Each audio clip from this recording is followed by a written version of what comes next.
Pasok na kayo mamaya. Tawagin mo ng padilot para kahit paano mapasok na kayo. Sana si Papa, be?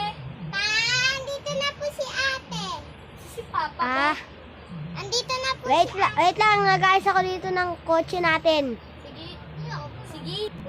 Nakuha niyo na babaon doon? Opo, pa. Hindi ko na kayo mahatid dahil may ginagawa ako dito. Magpa-service na lang ako, pa. Sige. Naglalakad na lang ako pa. Sige na.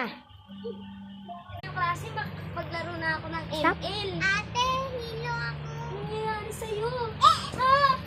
Gising! Gising! Katuwa. Wala